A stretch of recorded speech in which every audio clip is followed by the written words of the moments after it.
Fala pessoal, sejam muito bem-vindos a mais um episódio do Power Mind. E aqui do meu lado, super caríssimo co-host Rafael Guerreiro, professor, tudo bem? Tudo bem? Tudo bom.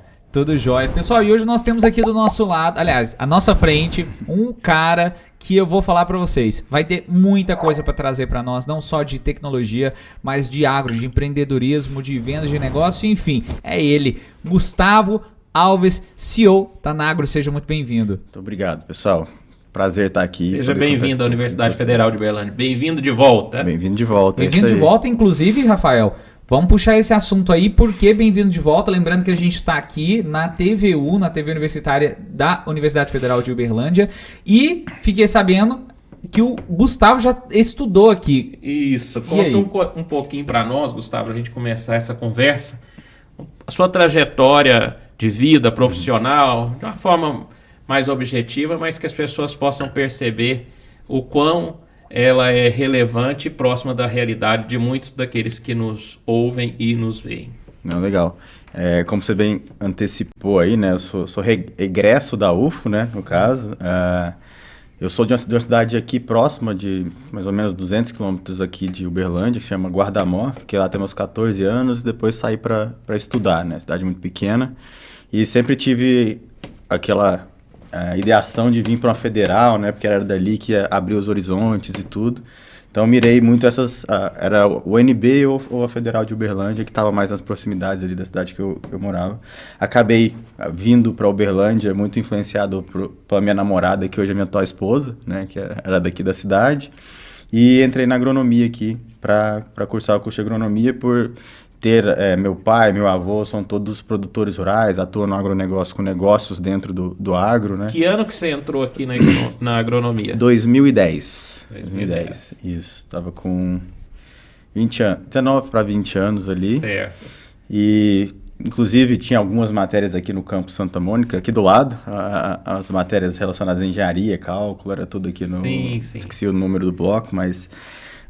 foi aqui que eu comecei a entender o que era o mercado, né? Além daquela visão de simplesmente, eu preciso de um diploma, mas para quê? O que eu vou fazer com esse diploma, né? Como que eu vou usar isso? Então foi aqui na UFO que abriu alguns horizontes, assim, no sentido de, cara, tem, né, muita coisa além simplesmente de ser um agrônomo e um técnico, né, do campo ali, né? Você pode usar isso aqui para vários motivos, mas foi aqui que eu comecei minha trajetória, inclusive a profissional, né? Porque na agronomia você tem um período ali, que acho que é o último período de estágio obrigatório. Então eu fui fazer estágio obrigatório no Paraná, numa multinacional japonesa, na parte de desenvolvimento de mercado.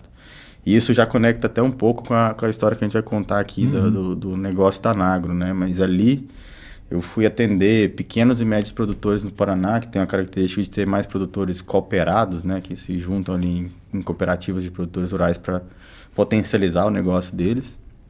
E fiquei ali um período, depois vim aqui para Uberaba, né? Atender uma outra empresa que hoje ela é uma multinacional chinesa, que chama Longping.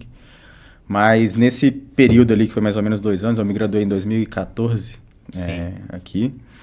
Eu conheci de dentro do mercado agro o que eram as dores, principalmente dos produtores rurais, né? Porque, cara, eu ficava rodando ali 300, 400 quilômetros por dia de estrada de terra, eu brinco, batendo porteira, né? Ia lá, conversava com o cara, e o agrônomo, ele tem uma característica, ele vira o psicólogo do produtor rural, né? Você chega lá, o cara te chama pra tomar um café, ele quer contar da vida, que o filho foi estudar, e os problemas que ele tá tendo, e reclama da chuva, reclama do sol, e é até engraçado. Mas ali, nessas conversas, né, nesses bate-porteira, eu fui identificando um padrão, né, que assim, a gente olha pro agro, né, pro produtor rural, e a gente acha que o que é importante para ele é ter a chuva na hora certa, o sol na hora certa, a semente e o fertilizante, né, mas eu fui identificando um padrão que é, cara, pro cara ter isso, ele precisa de um negócio antes, que é o dinheiro. Então, ele precisa de um recurso financeiro para conseguir comprar o insumo dele, a ração, a vacina, o fertilizante, a semente, que isso é antes, né, do insumo básico para ele, pelo menos, iniciar a produção. E eu fui começando, né, eu tinha, no período porque a UF teve uma greve, eu fui fazer um estágio com um primo que hoje atualmente é meu sócio, na parte de intermediação de crédito, né? Era uma assessoria para ajudar o produtor rural a reunir informação que o banco solicitava para pedir crédito.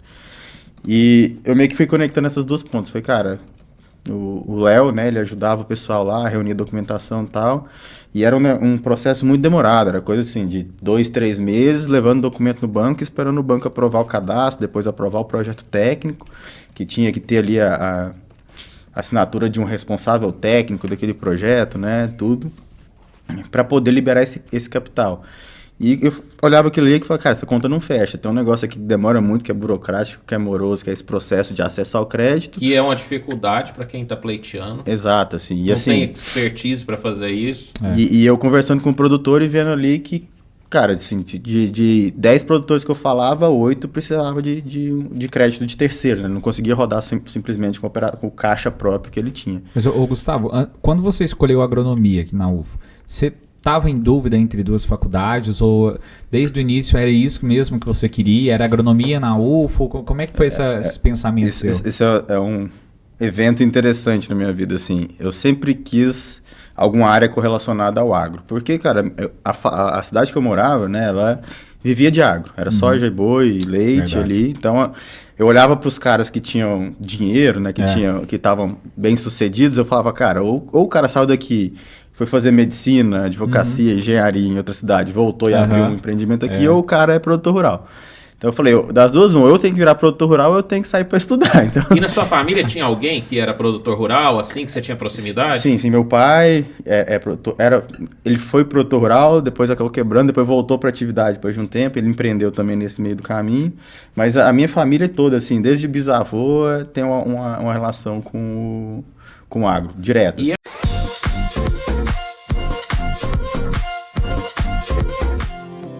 Você já se imaginou sendo responsável por dispositivos capazes de solucionar problemas ou realizar atividades de maneira independente, como os carros autônomos ou os robôs que atuam nas indústrias? Ou por desenvolver plataformas, mecanismos, aplicativos relacionados à segurança de dados, inteligência artificial e tecnologia da informação, conhecida popularmente como TI. Então, conheça o curso de Gestão da Informação da UFO. Se você é uma pessoa curiosa e se identifica com os meios digitais, com a tecnologia e quer atuar no mundo corporativo ou até mesmo empreender no seu próprio negócio, o curso de Gestão da Informação da Universidade Federal de Uberlândia é ideal para você, por se tratar de uma área promissora, com alta demanda qualificada e, consequentemente, remuneração acima da média comparada com as outras profissões. O curso de bacharelado dura 4 anos e oferece 60 vagas a cada semestre. Nessa graduação, você aprende a elaborar e executar processos relacionados à automação de máquinas no geral, seja nas fábricas ou em qualquer outro setor da economia, bem como ser responsável pela gestão eficiente de ambientes computacionais e garantir a segurança da informação das empresas no meio digital. No curso você aprende ainda a elaborar estratégias e soluções que sejam eficazes e viáveis, que possam contribuir com a mobilidade das pessoas e melhorar a gestão das cidades inteligentes. Além de ser responsável por fazer todas as migrações de informações, documentos, arquivos, recursos e aplicações de uma empresa para um ambiente digital seguro e compartilhado em rede, mais conhecida como nuvem. Na gestão da informação, você também pode liderar o projeto do desenvolvimento de um design de um site, sempre mantendo foco na experiência de navegação do usuário para que o tempo de permanência numa página seja cada vez maior. Se formando em gestão da informação na UFO, você desenvolverá um senso crítico e analítico. Sabemos que a escolha da primeira profissão é um dos grandes desafios, e o curso de Gestão da Informação da UFO configura-se como uma excelente opção de carreira. Eu digo primeira profissão porque as pessoas que estão entrando agora, nesta fase, certamente terão uma ou várias profissões ao longo de sua vida profissional. Neste contexto, é muito importante que você encontre algo que lhe dê prazer e satisfação, para que tenha qualidade de vida e os resultados financeiros venham como consequência natural. Na era digital, sobretudo agora, no pós-pandemia, quando a tecnologia tornou-se presente em nossas vidas em todos os campos, o curso de Gestão da Informação da UFO se revela como uma das mais atraentes alternativas no mercado.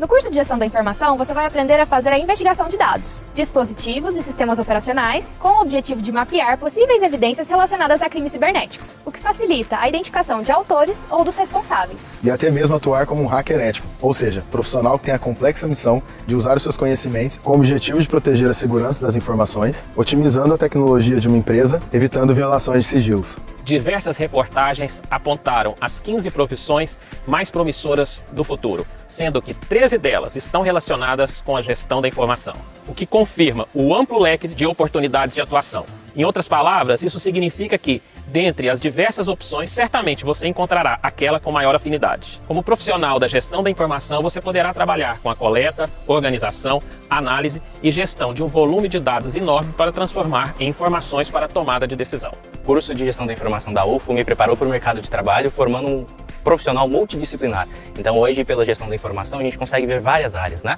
Dentre ela a parte de análise de dados, a parte comercial, a parte de computação. Isso, sem sombra de dúvidas, me ajudou a ter meu primeiro estágio, consequentemente participar de uma grande empresa aqui de Uberlândia, até hoje formar a minha empresa, que temos 26 funcionários trabalhando basicamente com análise de dados hoje. As atividades curriculares e extracurriculares da gestão da informação foram condizentes com o mercado de trabalho, principalmente a apoio à consultoria, que foi uma das atividades que eu participei dentro da gestão da informação, a empresa júnior. Então, durante 3 anos eu tive uma vivência acadêmica profissional simultaneamente, né? Que sem sombra de dúvidas 90% do profissional que eu sou hoje foi decorrente dessa atividade em si, além das monitorias, das iniciações científicas e também das matérias que prepararam para esse profissional. Se você está pensando em entrar na área de tecnologia, estatística, comercial, se você está em dúvida definitivamente qual dessas áreas você quer trabalhar, ou se você quer ser um profissional multidisciplinar, onde tem flexibilidade de atender várias demandas dentro do mercado, o curso de gestão da informação, sem sombra de dúvida, é um dos cursos que vai te formar para essas oportunidades, tá? Seja como profissional de desenvolvimento, né, na área de programação, seja como analista de dados, né, cientista de dados, ou até mesmo na parte de gestão, tomadas de decisões, ou todos eles simultaneamente, como nós fazemos hoje.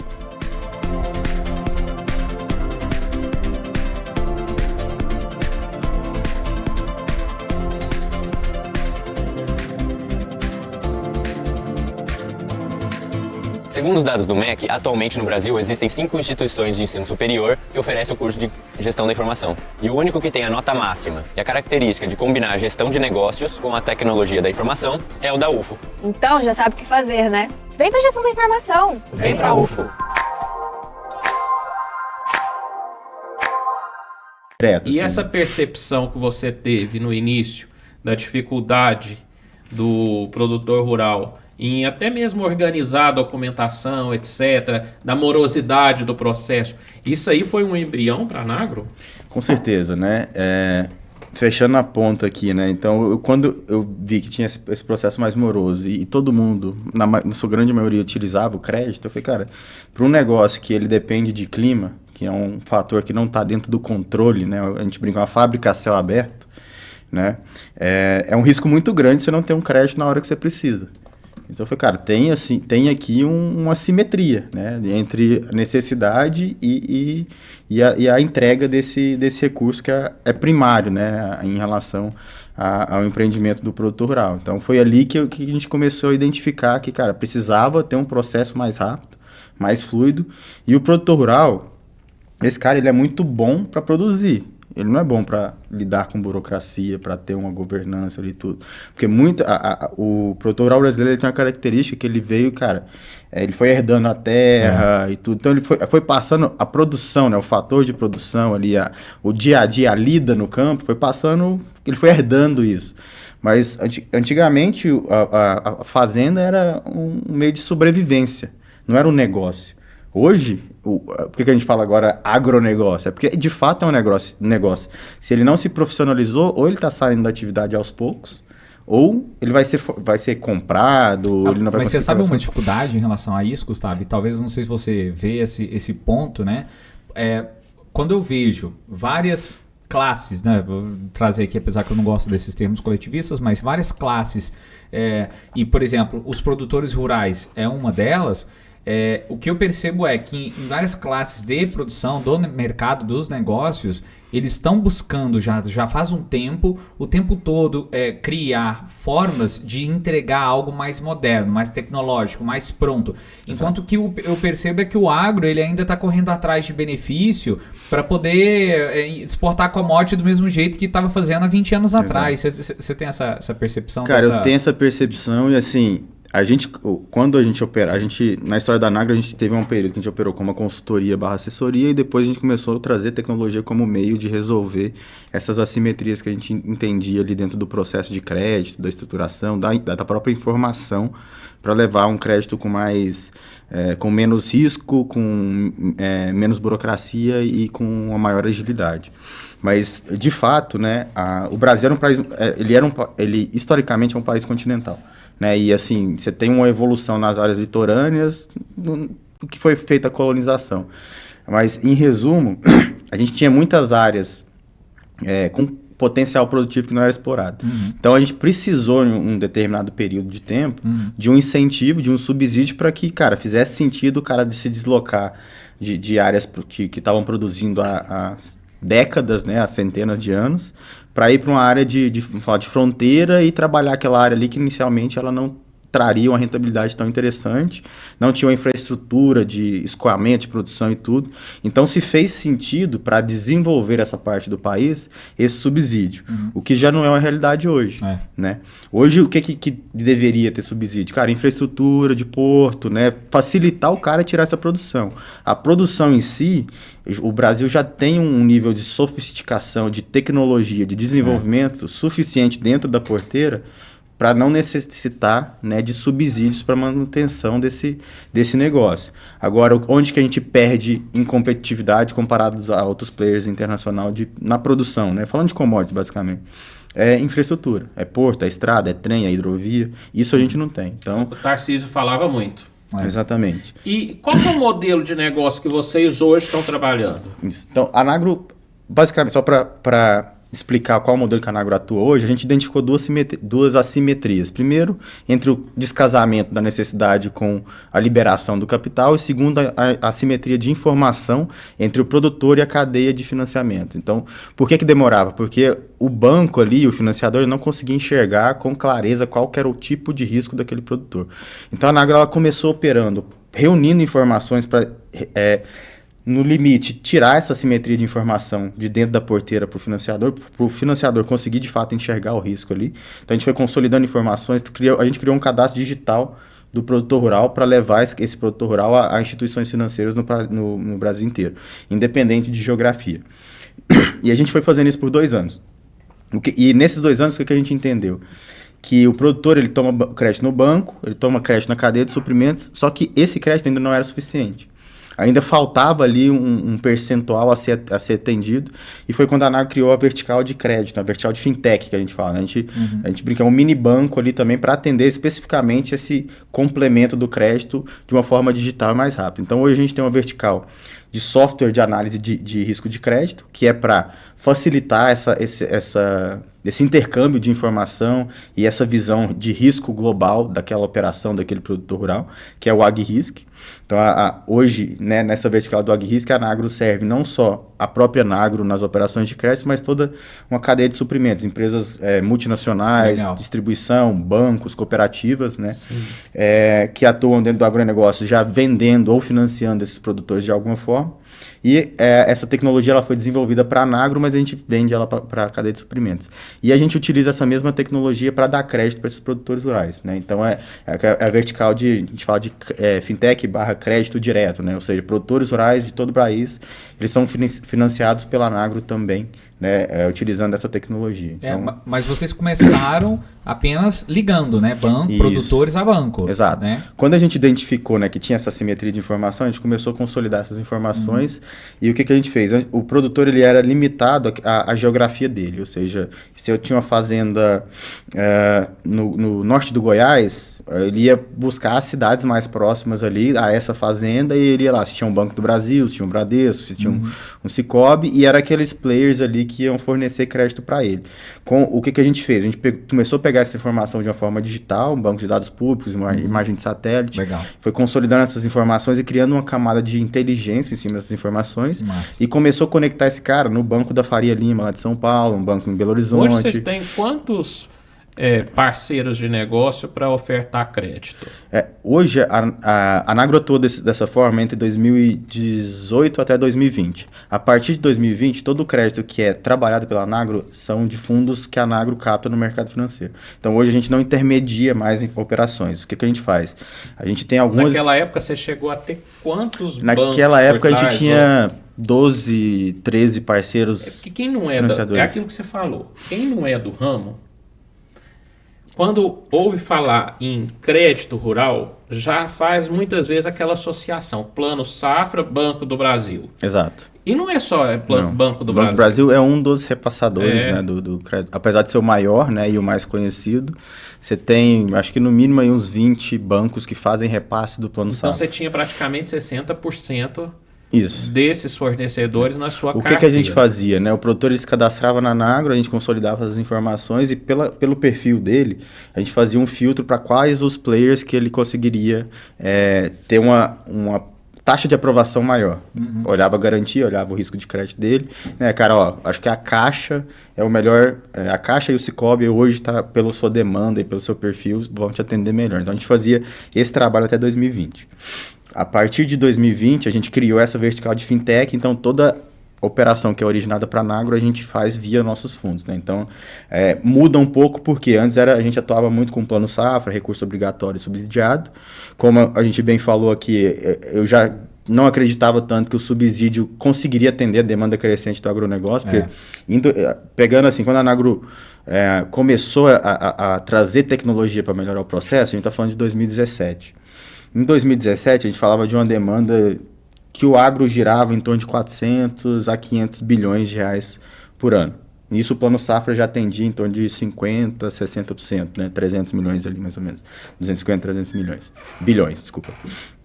Hoje a gente está falando de 700 para 800 bi e que provavelmente isso chegue ali até 2030 em 1 trilhão por ano. Que o agro, isso aí consolidando, não só produtor rural, mas agroindústria, né, toda a cadeia do agro como um todo. Então, é um volume muito grande de dinheiro. Se a gente for pegar o PIB do Brasil de alguns trilhões, né? É o que eu estou pensando aqui, exatamente. É muito difícil você conseguir subsídio para isso tudo. Então, o mercado financeiro, ele veio já meio que sendo forçado a entrar ali, mas teve um papel muito forte, né, dos reguladores, Banco Central aí nos últimos anos, propiciando essa entrada com um pouco mais de segurança do mercado financeiro no agronegócio. Antes você já tinha a sopa de letrinhas ali, né, o CRA, a LCA, né, que eram, no final do dia, debêntures, emissões de dívidas ali, que o investidor ele poderia ir comprar essa dívida e financiar no final do dia a cadeia do agronegócio. Com essas mudanças, com esse impulsionamento do regulador ali, ele foi fazendo o FIAGRO, né, que é um fundo de investimento em direitos creditórios do agronegócio, foi deixando um pouco mais dinâmico e flexível essa possibilidade de entrada, e o mercado financeiro também ele foi utilizando muita tecnologia para conhecer mais esse cara.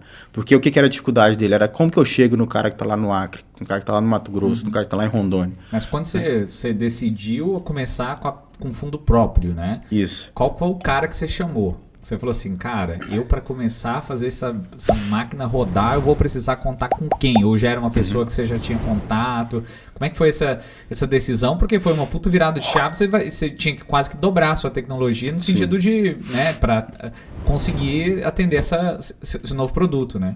Cara, quando a gente estava fazendo essa intermediação, a gente conversava muito com fundos de investimento que o cara queria entender o que é o agronegócio, o que vocês estão fazendo, como que vocês estão conhecendo esse cara, né? Porque assim, eu brinco, dinheiro tem demais, tem muito dinheiro. Para vir pro agro tem muito dinheiro. A dificuldade é como que você faz esse dinheiro chegar lá no produtor. E por que você vê aí Sicoob, Sicredi, abrindo agência no Brasil inteiro uma atrás da outra? Para ter uma capilaridade de originação desse cara. Cara, eu quero estar próximo desse cara para chegar nesse cara.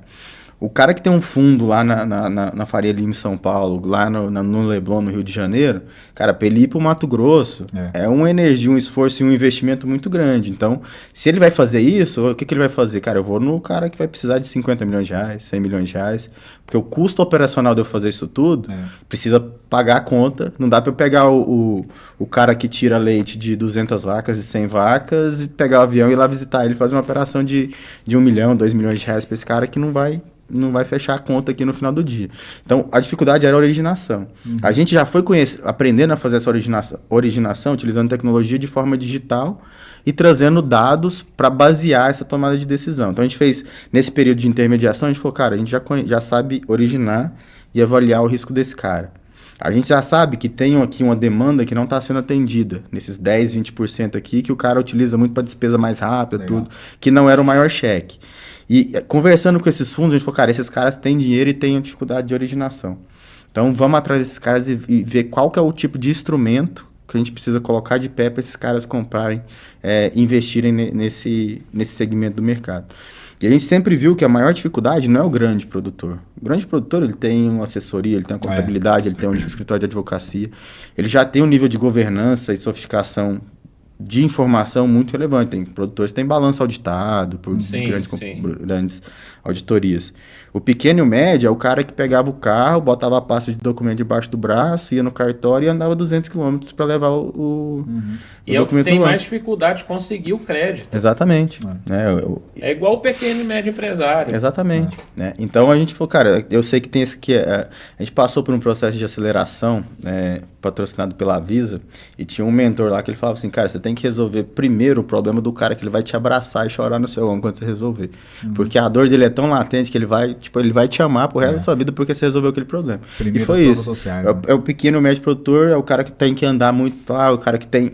Porque assim, o pior disso tudo é a incerteza. É o cara que não sabe se ele vai sair, se o crédito dele vai sair ou não.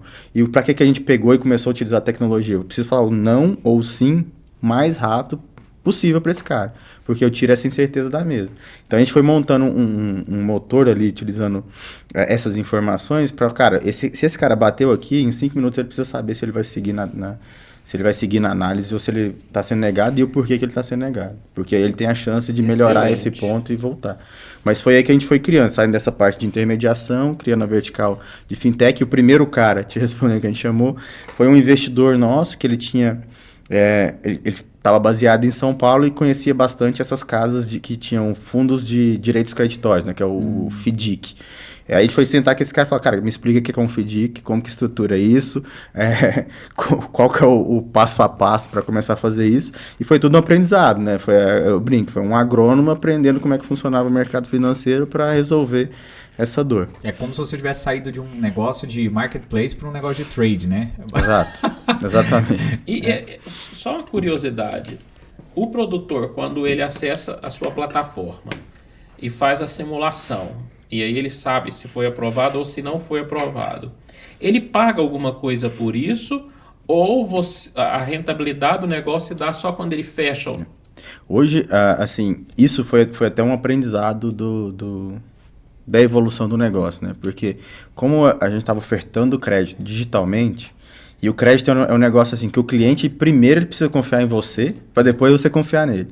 Ou seja, ele precisa te dar todas as informações que você precisa para fazer a análise, para depois você falar, cara, eu confio que você vai me pagar, né? E o que a gente falou? Cara, a gente não pode ter fricção na entrada. Esse cara, ele não pode ter um pagamento. E o que acontecia muito? Tinha muita fraude de, tipo assim, vou fazer um financiamento rural aqui e tal, e como era uma turma menos sofisticada ali, que tinha menos conhecimento, e caía muito em fraude. Paga aqui a taxa de cadastro, paga aqui a taxa de análise do seu crédito. E aí o cara pagava lá R$1.000, R$2.000 e os caras sumiam. Então tinha muito disso quando a gente começou. O que a gente foi fazendo? A gente foi fazendo uma trilha de educação desse cara, para que ele não caísse mais nesse tipo de golpe. E falou, cara, aqui na Nago você não vai pagar nada até que o dinheiro esteja na sua conta. Então o primeiro formato que a gente operava era uma taxa de sucesso. Cara, só vou te cobrar o dia que eu fechar essa operação. Enquanto isso, eu não vai ter custo. Legal. O custo é zero para você. E o que a gente pede? Cara, é seu CPF e autorização de consulta. Você não tem que me enviar, nessa primeira etapa, zero. Você não tem que enviar comprovante de endereço, imposto de renda. Porque assim, cara, hoje com o RG do cara e o comprovante de endereço, abre uma conta para ele. Né? Assim, é o que eu ia te falar, a automação então te ajudou nesse processo. Porque muito. Eu imagino você segurar seu fluxo de caixa garantindo isso pro cliente. Né? Não foi fácil, não. Até quando a gente... Um dos gatilhos de mudar, porque a gente viu que a gente não ia conseguir escalar dessa forma. Né? Porque senão, e assim, quando a gente estava fazendo intermediação, não era você que aprovava o crédito. Era sempre um parceiro, né? Então você fazia toda a análise, você tinha todo o custo operacional de trazer esse cara, de avaliar esse cara e tudo. E você enviava pro parceiro. Esse cara negou, preciso chegar nesse outro cara aqui. Preciso trazer essa outra fonte. Então você carregava ali por 2 meses, 1 mês e meio, esse custo e não era 100% de certeza que ia ser aprovado. Então, e assim, além de você ali ter que ter o atendimento do produtor rural, do cliente, você tinha que ter um atendimento para o financiador. Então, a gente viu que era um modelo que era pouco escalável. Vai fazer um dinheiro aqui, cara, mas vai resolver a vida de muita gente? Provavelmente não, porque fica sempre nesse limitação de fluxo de caixa. Legal. Esse processo que antes era de 2 meses, hoje reduziu para quanto? 4 horas. Massa. Legal. Aonde que entra o Itaú nessa história? Porque eu sei que o Itaú tá aí nessa história. Lembra que eu falei que uma das dificuldades é a originação, né? Como que você chega até o produtor rural? E esses 2 anos de intermediação de crédito, a principal aprendizado é, cara, como que eu chego nesse cara com o menor custo possível, utilizando a tecnologia. Então, a gente foi demonstrando para o mercado financeiro que a gente tinha capacidade de originar em escala e avaliar em escala. Então, o que é originar em escala? Cara, é receber ali 6 mil, 7 mil solicitações de crédito e avaliar isso em algumas horas, né, para fechar essa operação. E quando a gente foi fazendo os fundos, você traz ali alguns investidores, né? E a gente fala, cara, o primeiro ponto é você ir atrás dos investidores institucionais, que são os bancos, que são as gestoras de patrimônio, né? E aí a gente foi batendo foi fazer a primeira emissão, foi batendo nessas casas, e aí a gente começou a ter um relacionamento próximo com alguns institucionais, entre eles o Itaú. E aí ele foi conhecendo o fundo, foi conhecendo ali, vendo essa capacidade de originação. E o Itaú ele tem uma tese muito grande de crescer dentro do agronegócio. Quando você olha o PIB Brasil e o crédito que é dado, né, o volume de crédito, você olha o imobiliário, o que é imobiliário dentro do PIB, o que é dado de crédito, fica bem próximo, assim. Quando você olha o agro, é coisa de 8% do total do PIB que é dado em crédito. Ou seja, tem um espaço gigantesco para crescimento, e hoje o agro é mais ou menos 30% do PIB. O que ele falou, cara, eu vou ter que crescer no agro, né? Como que eu vou crescer? Cara, começou a contratar um monte de gente, mas ele começou a investir nessas estruturas, nesses fiagros também. Então, hoje, boa parte do capital que está dentro dos fundos, ele vem, né, desses institucionais, entre eles o Itaú, mas quando ele foi conhecendo a operação, eles têm um braço de investimento que se chama Quineia, né? Uma empresa que foi fundada por pessoas que trabalharam no Itaú, mas que gere parte do capital do Itaú, quase 100 bilhões de reais. E eles têm uma vertical de investimento em startups, que é o Venture Capital, que a gente fala, né? Então, eles conectaram a gente com os fundos lá atrás, que você vai fazendo as conversas, para ele conhecer, a gente brigar um namoro até que sai o casamento. E no último ano eles resolveram investir na Nagro como sócios da Nagro, né? Que a gente fala, eles compraram uma participação na empresa, né?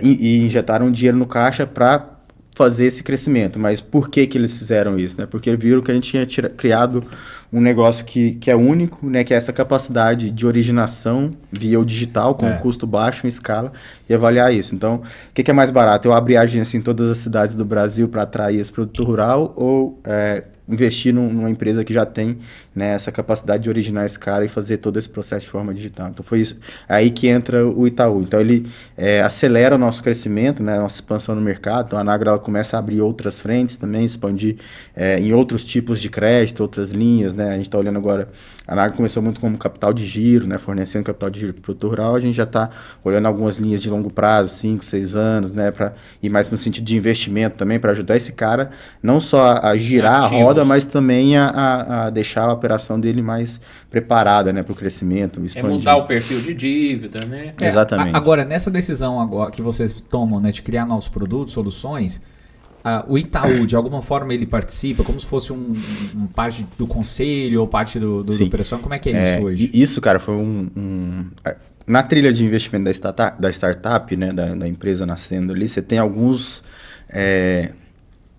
níveis, né? Primeiro você tem o seed, que é um capital semente, que cara, preciso validar o negócio, preciso saber como que se esse produto funciona, se esse é o canal de aquisição de clientes certo, se é esse o produto que eu vou escalar, se é esse o cliente ideal.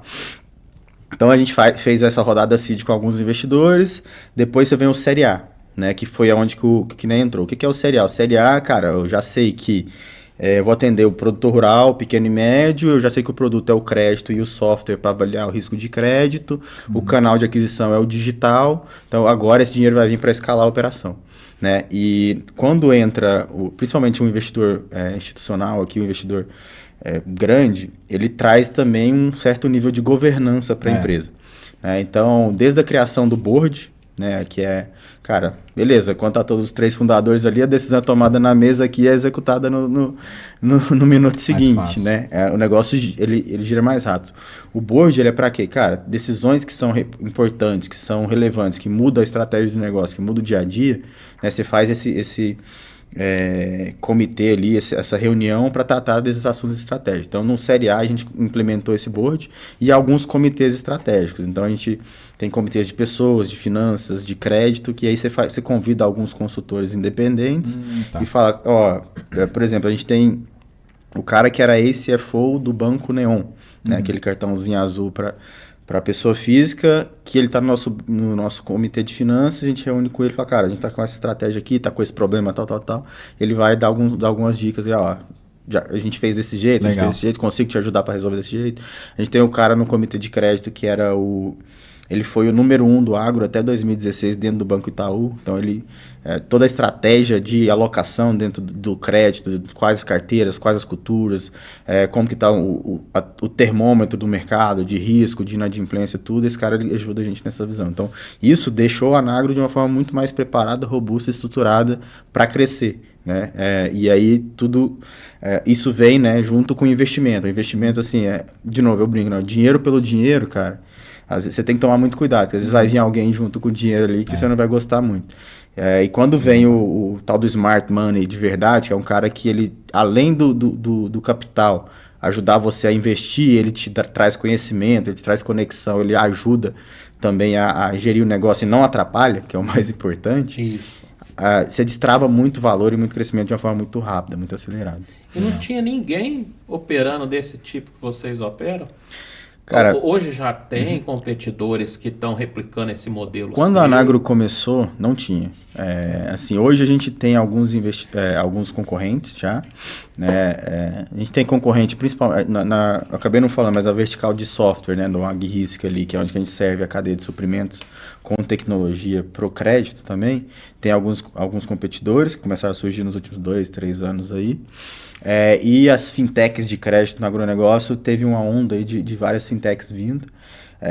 O que é diferente? A Anagro é uma das únicas que tem o produtor rural como cliente final. Né? Ali, hoje um dos diferenciais da Anagro é essa capacidade de ter o produtor rural como cliente. Eu não estou indo, por exemplo, numa revenda, numa distribuição, numa cooperativa e financiando aquela operação do produtor rural. Né? Porque nesse caso, o meu cliente vai ser a pessoa jurídica ali da cooperativa da distribuição da revenda e não o produtor rural, apesar do produtor rural estar sendo beneficiado nesse giro. Mas conversar diretamente aí com 6 mil, 7 mil produtores rurais por mês é só a Anagro que faz. E vocês são a empresa mais relevante que tem hoje em número de clientes. Sim, né? Hoje sim. Disparado. Dentro da nossa base do AgRisk, que são produtores rurais que já foram avaliados em risco de crédito pela Anagro e pelos clientes da Anagro, né, outras empresas, são 720 mil produtores. E que já pediram crédito para a Anagro são mais de 200 mil. Agora, você falou sobre essa questão de comunicar com os produtores, né?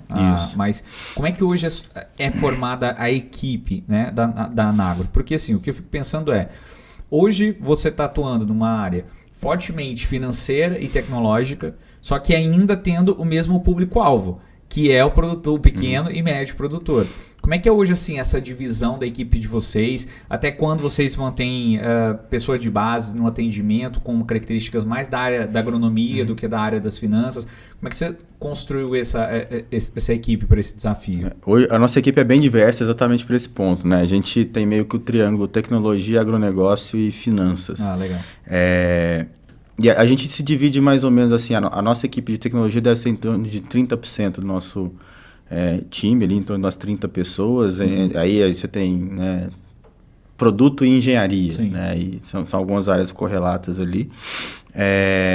O pessoal mais específico assim, de agro, né, o veterinário, a zootecnia, a agronomia, eles ficam mais nessa interface com o produtor rural e também na análise de crédito. Ou seja, a gente utiliza também esse conhecimento setorial, né? Esse conhecimento do setor ali, para pautar também algumas decisões do crédito. Porque, assim, se dá crédito para uma empresa, você vai olhar balanço. Se dá crédito para o produtor rural, cara, se o cara produz soja, é um fluxo de caixa. Se o cara produz ovos, é um fluxo de caixa totalmente diferente, a necessidade de capital diferente, insumos diferentes. Então, você tem que ter alguém que entenda dessa dinamicidade também da operação ali do produtor rural. Mas na parte de venda... Venda é basicamente... Assim, a gente não limita né, a conhecimento assim, a algum curso. A gente começou muito com pessoal de agronomia, zootecnia veterinária. Mas viu que não precisava. Mas a gente viu que, cara, o que o cara precisa saber é entender de gente ali no final do dia. É saber entender o que é a necessidade ali daquele produtor rural e quais os produtos da NARC que ajudam a gente a resolver aquilo ali. E hoje tem equipe de venda ativa? Como é que é esse processo? Hoje, toda a nossa venda é digital, né? É uma venda mais, não digo nem passiva, é reativa. Porque, assim, o que a gente tem toda a estratégia de atração né, desse interesse do produtor rural para pegar esse crédito. Uma vez que ele entrou e se cadastrou, o que a gente faz? A gente tem um pré-filtro feito via o AgRisk ali, nossa tecnologia é um bot que ele vai pegar aquele CPF, aquela autorização, ele vai rodar todas as APIs ali e devolver para automação, cara, esse cara segue, esse cara não segue, por isso, né? Uma vez que ele foi pré-aprovado, aí ele cai nessa trilha do comercial. Aí tem lá uma fila de leads que o pessoal vai pegando aquilo ali e ligando. Então, é feita uma distribuição e o comercial entra, porque aí faz sentido a gente colocar uma camada humana, né? Porque essa conversa aqui, cara, é um negócio que você não vai conseguir... substituir, por mais AI que tem e automações de bots, o que a gente brinca, a gente não tem um olho no olho, mas você conseguir validar que aqueles dados que a gente conseguiu capturar tá casando com a narrativa é muito importante. Então o comercial ele sente, né, cara, esse cara aqui, pô, nem vou seguir porque tá muito desconexo o que ele tá me falando com o que eu tô vendo aqui, né, não... Faz sentido, eu vou te ajudar e o produto ideal para sua demanda é esse aqui. Mas vocês têm indicação também dentro desse... Hoje a gente opera com 3 canais de aquisição de clientes. Né? Primeiro é esse canal digital, que é o produtor se cadastrando. Por meio de campanha, tráfego pago. Isso. E a gente tem aquela veia de educação, ela continua muito forte até hoje. Então, quando você entra nas redes sociais da Anagro, você vai ver lá que tem muito vídeo técnico. Técnico no sentido de, cara, tratamento de mastite em vaca leiteira holandesa. Você capta o cara pelo interesse no conteúdo produzido. Exatamente. Né? E aí a gente tem o canal de parcerias. E aí parcerias cara, desde o consultor, o contador do cara, alguém que dá algum tipo de consultoria técnica ou presta serviço para o produtor rural, laticínio, trading, todo mundo assim, qualquer empresa ou instituição que consegue passar por esse filtro também de ser parceiro, né? Mas que tem o produtor rural como um cliente final, ele consegue, se ele quiser fidelizar esse cara ou agregar valor para esse cara, ele consegue... Muita gente que está ouvindo a gente, Gustavo, provavelmente tem essa dúvida, né? Como funciona esse processo de parceria? Porque, beleza, campanha em meios digitais, beleza, a gente mais ou menos sabe o caminho, né? Vendas ativas, basicamente a gente sabe o caminho, né? Seja por meio de cold call, seja por meio de um formulário que a pessoa deixa lá e, enfim, começa esse processo. Como que vocês hoje praticam a parte da parceria com essas empresas? É porcentagem? É um trabalho? Como é que é essa negociação? Cara, o parceiro ele é quase que um cliente e um colaborador na Agro, no final do dia, né? Pro cliente, por que eu falo? Porque você tem que fazer toda uma curadoria junto com ele ali para, cara, você precisa me indicar esse lead com esse padrão, com essa documentação, com esse perfil, né? Então a gente vai meio que faz quase que um treinamento com esse cara para ele entender, cara... Porque senão é tempo dele perdido e tempo nosso perdido, né? Nessa indicação.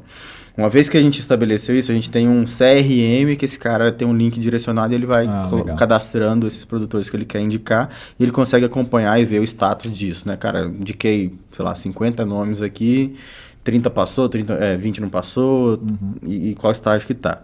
Uma vez que é concluído o negócio, aí a gente tem um comissionamento. Né? Ele participa do resultado junto com a Anagro, ele tem um FII ali de indicação pelo fechamento daquela operação. Legal, massa. Uma coisa que me chamou a atenção, falou sobre pessoas, né? Sobre equipe, foi em reunião com o seu pessoal de gestão de pessoas, né? eu fiquei impressionado com a quantidade de colaboradores que vocês têm.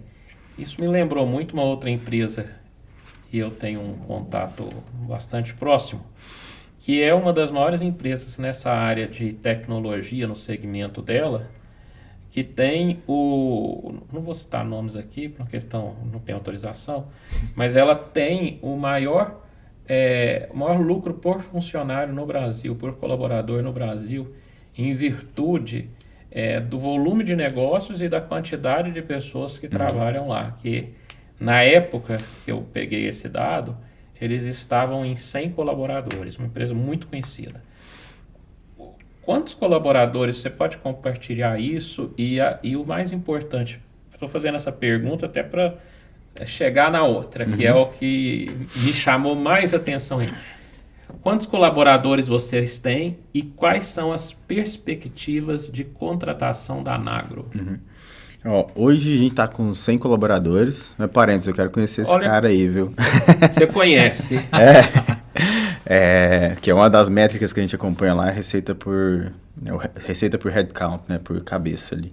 Mas a gente está com 100 colaboradores, se eu não me engano a gente tem alguma coisa em torno de 30 vagas abertas, né, principalmente para as frentes comercial e tecnologia. Com esse investimento que entrou no final do ano passado, né, a gente saiu ali de acho que 70 colaboradores, agora chega em 100, mas a perspectiva era dobrar de tamanho em número de pessoas, né? Muito porque quando você faz a captação, você tem o use of proceeds. Basicamente para que você está pegando esse dinheiro? E o nosso use of proceeds era tecnologia e aquisição de clientes. Então, por isso que a gente quando você entra no site da Nagro, tem o vagas lá, você vai ver que é basicamente ou é comercial, marketing ou produto e tecnologia. Para esse lado que a gente cresce, porque assim, é aquele negócio, né? O comercial e o marketing, ele traz receita no curto prazo. É mais prospecção, é mais lead, é mais negócios que estão chegando. A tecnologia, ela te traz receita no longo prazo, porque é automação, funcionalidade nova que vai impulsionar o consumo dentro do software, né? Uma assertividade maior no crédito, né? Você reduz a inadimplência. Então, a matemática que a gente faz quando a gente capta o investimento, e por isso que as vagas estão ali. Agora eu vou fazer um jabá aqui. O curso que atualmente eu estou coordenando aqui na Faculdade de Gestão e Negócios da UFO é o Gestão da Informação, que a gente conversou, né? E ouvindo o que você está falando aí, você tem 3 grandes perfis que vocês buscam lá. Exatamente. Que é o egresso nosso aqui da agronomia, ou de cursos da área de agronegócios, e a área comercial e tecnologia. O único curso que tem no Brasil que combina essas duas coisas com força é o nosso, de Gestão da Informação. Então tem muita perspectiva nesse mercado aí. E aí eu até vou convidar o pessoal que está nos vendo, nos ouvindo, principalmente nos vendo aqui por meio do YouTube, fazer comentários aqui na sua postagem, até para a gente poder ir estreitando esse relacionamento, porque nós precisamos abrir portas no mercado para os nossos estudantes entrarem como estágio e depois efetivarem nas empresas e startarem sua carreira. E vocês estão falando que vocês estão precisando de gente. Então, nós temos, juntou a fome com a vontade de comer, né? Então, tá aí. E Rafael, até, cara, trazer um destaque para esse ponto, que eu conheci o curso de Gestão da Informação, né? Conheci algumas pessoas que fizeram o curso, mas eu não conhecia a grade. Quando você me mandou a grade lá para conhecer, cara, eu fiquei impressionado. De fato, eu fiquei impressionado, porque ali, né, assim, o que me chamou mais a atenção? Além de ter engenharia e negócio, você tem dados, sim, marketing. É muito forte em dados, né? Que é fundamental. Gestão de negócio. Gestão de negócio, que assim, eu não tinha conhecimento que tinha um curso que cobria todas essas frentes numa grade só. Por isso que me chamou muita atenção. E, assim, provavelmente, se eu tivesse com aquele negócio, né, se você fosse falar com o Gustavo de 10 anos atrás, né, de sei lá, 15 anos atrás, que estava entrando na universidade, provavelmente seria um curso que me chamaria muita atenção com o conhecimento que eu tenho hoje. Por exatamente, eu conheço não só a Nagro, mas Ontem mesmo estava tomando café com outro empreendedor, a gente troca muita figurinha. Cara, são as áreas que mais tem necessidade dentro das empresas. Tem mais carência dentro do mercado. Sim. Principalmente falando nesse mercado de startup, tecnologia, né, negócio e finanças também, como todo. Assim, hoje a gente busca muita gente no mercado de São Paulo porque aqui... Tem muita gente que tem um conhecimento técnico, mas não consegue combinar isso com a visão do negócio, para transformar, operacionalizar aquilo dentro do negócio. E tem muita gente que tem uma visão comercial sensacional, uma experiência, mas tem uma carência do técnico ali para conseguir conciliar com as tecnologias. Esse curso consegue fazer as duas coisas, sabe? Então tem duas asas, dá para voar bastante. Total. E assim, eu acho que... Acho não, isso é uma das coisas que me chama muita atenção na academia, né? Não digo não só Uberlândia, mas Brasil como um todo, que é essa falta de conexão da academia com a realidade. Do mercado, Porque assim, eu vejo muita gente saindo da academia sem saber como que o mercado funciona de verdade. Tipo assim, o cara vai aprender nos 6 primeiros meses, no primeiro ano de trabalho que ele já está no mercado. Então, às vezes ele perde algumas oportunidades por simplesmente falta desse link do técnico com a prática, né? Então, e eu vi isso acontecer, não foi na Federal aqui de Uberlândia, foi em várias escolas. Então, esse curso que você envolve já no negócio, isso aqui que vocês estão fazendo, que é trazer esse link, tipo assim, cara, ó, esse aqui é um cara que fez o negócio saindo da faculdade, como que foi feito o passo a passo e tal. Tá vendo? Tem um caminho? É assim que começa. E despertar essa curiosidade na galera que tá aqui dentro hoje, acho que é muito importante, né?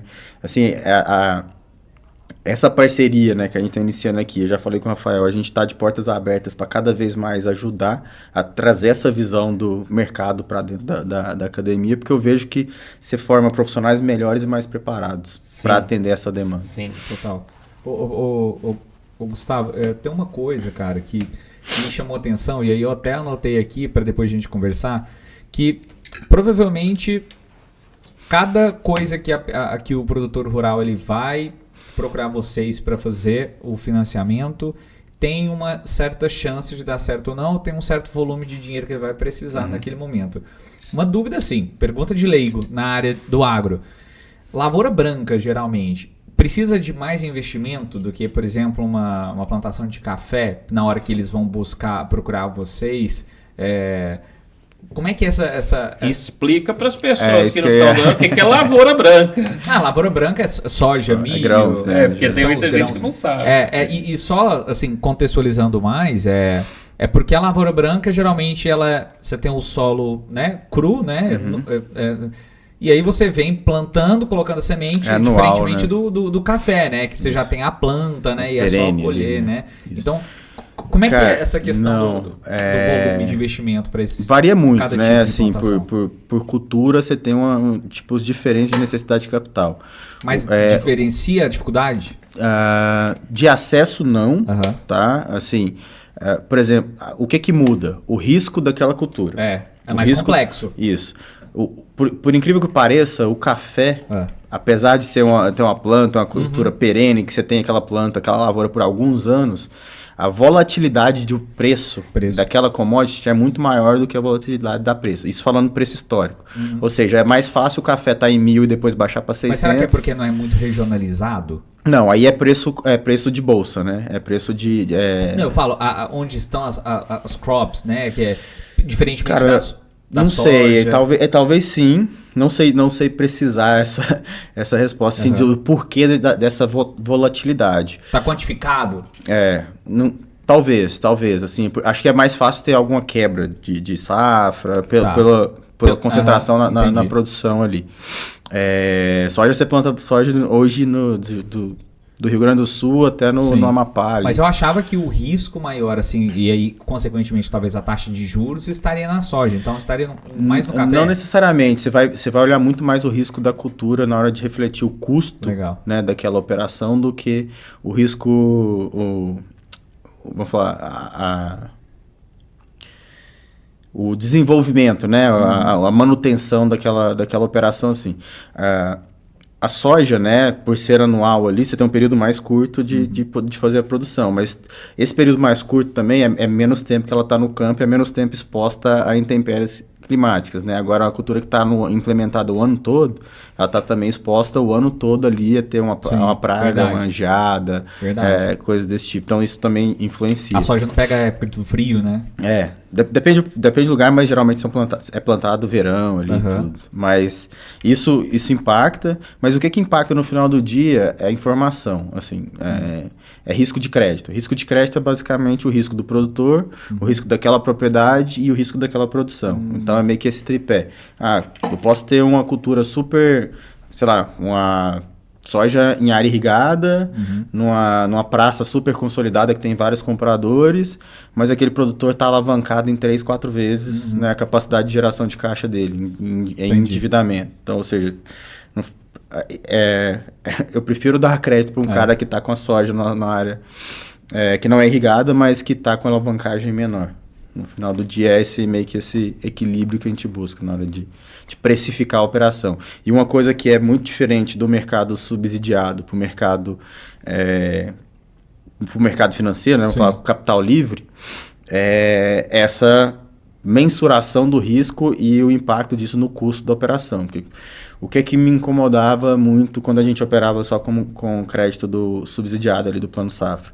Cara, se o Rafael ele tem um risco, se ele tem um rating, né? Vamos falar Rafael e operação Rafael tem um rating C e o Paulo tem um rating A, o custo é o mesmo para os dois. É balizado ali, se os dois são o mesmo perfil de tamanho de produtor, os dois vai pagar 12, né? Isso não acontece no mercado financeiro. Se o risco do Rafael é menor do que o risco do Paulo, o Rafael vai pagar menos juros do que o Paulo. Né? Então, isso incentiva o cara a gerir melhor a operação dele para ter essa percepção de risco. Que o que deveria ser normal, porque assim, o crédito ele é risco-retorno, né? Cara, se eu tô investindo num cara que tem mais risco, eu vou querer cobrar mais dele, porque a chance de eu errar aqui é maior, e se eu errar eu preciso acertar no outro cara para poder cobrir essa operação. Mas virando a chave aqui, falando um pouquinho agora sobre você, né? A gente falou muito sobre a Nagro, né? A história, como tudo surgiu. Gustavo, quem que você hoje se inspira enquanto empreendedor aqui no Brasil, né? Pensando os maiores nomes que a gente tem, né? Do empreendedorismo, quem que você segue nas redes, você acompanha o conteúdo, você lê livro, obviamente a gente tem várias pessoas que a gente segue ao longo da vida, né? E isso vai mudando, mas atualmente quem que você está mais consumindo conteúdo? Cara, assim, quem segue mais de exemplo, assim, eu gosto muito de história, né? E eu gosto dos empreendedores que meio que fizeram o Brasil. Legal. E não sei se é por estar nesse meio de financeiro e tudo, o Barão de Mauá que fez o Banco do Brasil, né? Que existe hoje. E a história do Barão de Mauá, ela é bem interessante, que cara, o cara fez uma transformação... É um empreendedor que a gente já teve. Exato, uma transformação na história do país, né? Naquele contexto e morreu quebrado. No final do dia...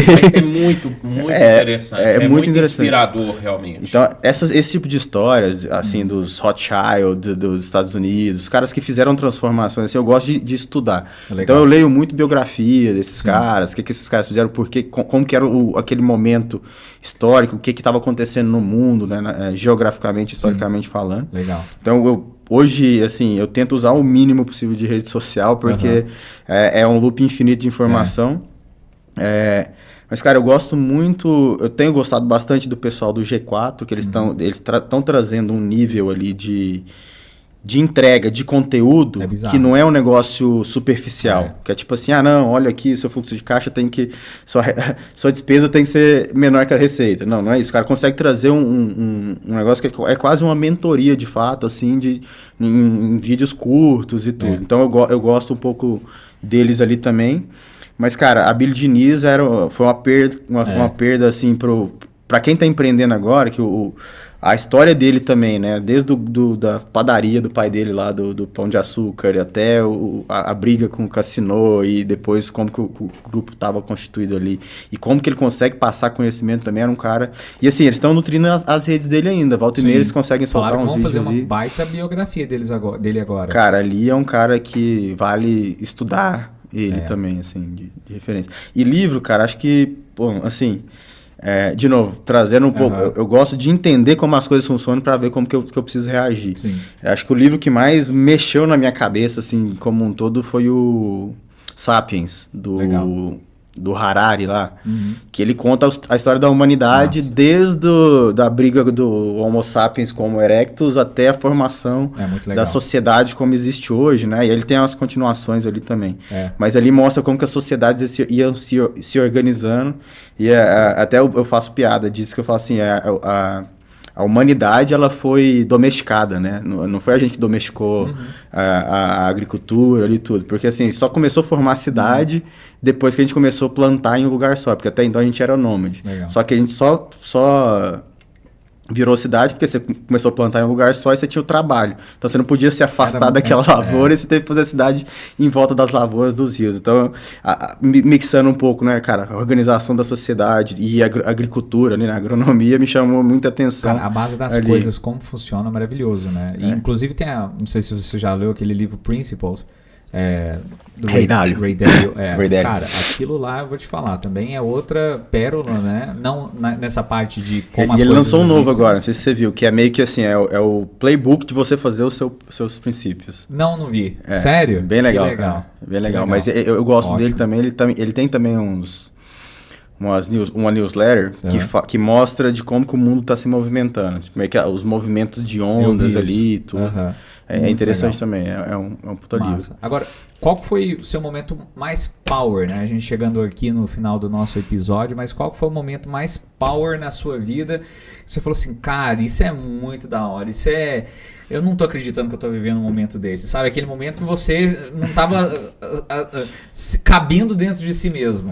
Eu queria até complementar isso aí que eu tava aqui para te perguntar.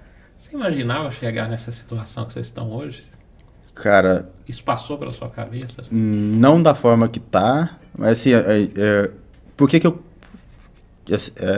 quis empreender, né? Como eu falei, eu sou de família de produtores rurais, meu pai e meu irmão estão operando lá na fazenda, eu podia estar lá muito bem, quieto no meu canto, fazendo a produção de soja ali e tal, e dormindo tranquilo, né? Eu não quis me incomodar, né? Quis sair, empreender.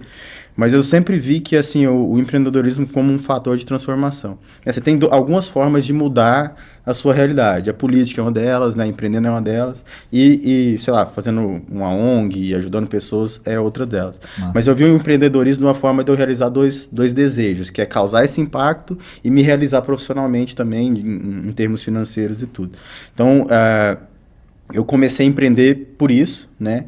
E até trazendo o meu momento power, assim, foi quando eu realizei, assim, que, tipo, eu percebi que a gente já tinha financiado mais de 5 mil produtores rurais em mais de 1.000 cidades distintas. E aí, o que trigou isso, né? O que gatilhou isso foi entrar no Google e ver o produtor rural postando a foto do tanque de leite, da vaca, da produção dele e deixando um depoimento. Olha. Falando que foi a melhor experiência dele e tudo. E assim, hoje, né, é um dado acho que é da ONU, que fala que cada produtor rural ele fornece alimento para cerca de 150 pessoas.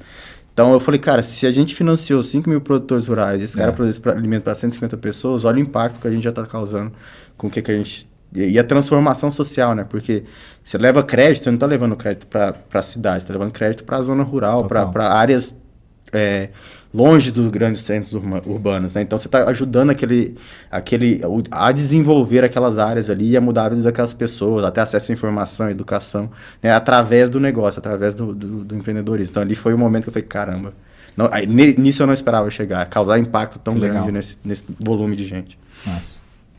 Uma última pergunta aqui, sobre a situação atual. Você comentou numa das falas aí há pouco sobre quebra de safra, etc. E eu tenho visto falar sobre esse assunto neste ano de 2024, comparado com anos anteriores.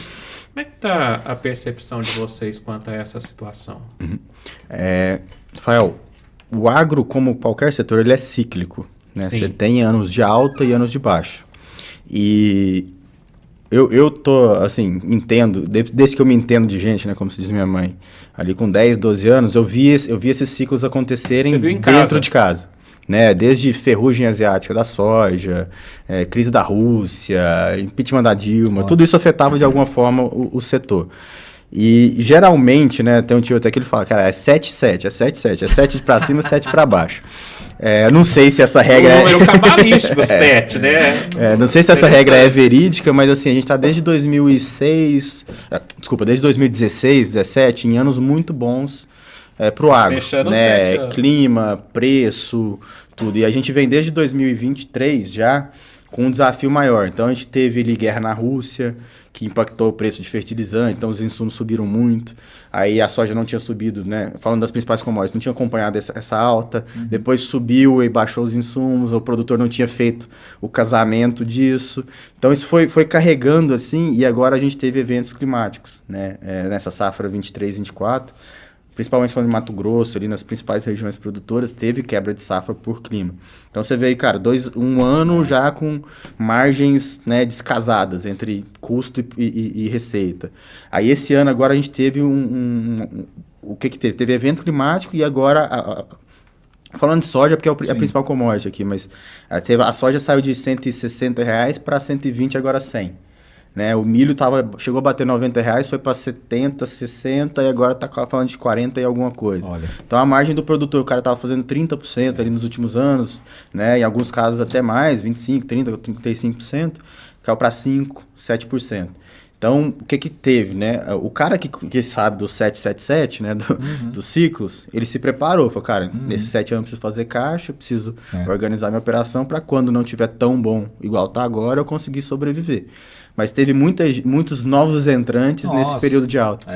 Então esse cara, ele ainda tá verde. Cara, o que vendeu de Dodge Ram, cara? O que vendeu de...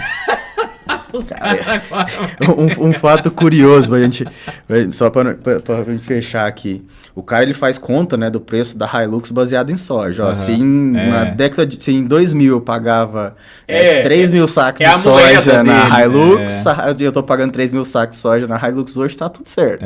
Meu produto valorizou na mesma proporção, né? E agora a Hilux chegou a bater ali final de 2022 para início de 2023, tá 350 mil, 360 mil. Eu já tô vendo Hilux de 270, 260. Exatamente, legal. Mas, Gustavo, muito obrigado mesmo pela sua presença, viu, sua disponibilidade, você ter vindo aqui contar um pouco sobre a sua trajetória, né, começando aqui na UFO, enfim, acho que é mais do que uma história de empreendedor, é uma história de inspiração para todos que estão ouvindo aqui, sejam as pessoas empreendedoras ou sejam elas alunos, né, acho que é o que a gente precisa, né, como você disse, a partir desses exemplos é que a gente vai ligar, né, essa ponte de sair da faculdade ou empreendedor que está na falta de perspectiva e ir para um próximo nível da vida, né, o Power Mind ele serve exatamente para isso. Professor, gostou hoje do episódio? Sensacional, só tenho a agradecer. Desde o primeiro contato que fizemos com o Gustavo, ele foi essa simpatia, essa simplicidade, aceitou de pronto, assim, ó, mandei a pergunta para ele, na hora ele já topou estar aqui conosco. E eu acredito que muito do que foi dito aqui, muito do que é a Anagro hoje, é em função desse perfil do Gustavo. Então, olha, muito obrigado, meus parabéns, desejo muito sucesso para você e que a nossa parceria aqui com a FAGEM, com a gestão da informação, possa realmente dar frutos muito bons da agora para frente. Eu, né, Gustavo, como Nagro aqui, que agradeço o convite, né, e pra gente é um prazer estar aqui mostrando um pouco do que a gente está fazendo e como que a gente está construindo isso, mas indo um pouco além, né, tentando, já que esse negócio me incomoda dessa desconexão entre a academia e o mercado, tentando trazer esse link aqui, e a Nagro está de portas abertas ali para a FAGEM e para o pessoal do curso de gestão da informação também, para não só recebê-los, né, como visitantes, mas para entrar nas nossas redes, para olhar nosso site lá, que tem vagas abertas lá o tempo todo, então, para deixar as portas abertas para essa conexão. E muito obrigado aqui por estar presente, foi muito bom o papo e vida longa ao Power Mind aí. Obrigado demais. É isso aí, pessoal. Esse foi mais um episódio do Power Mind aqui pela TV universitária da Universidade Federal de Uberlândia. Agradecer a todos pela presença, participação e audiência.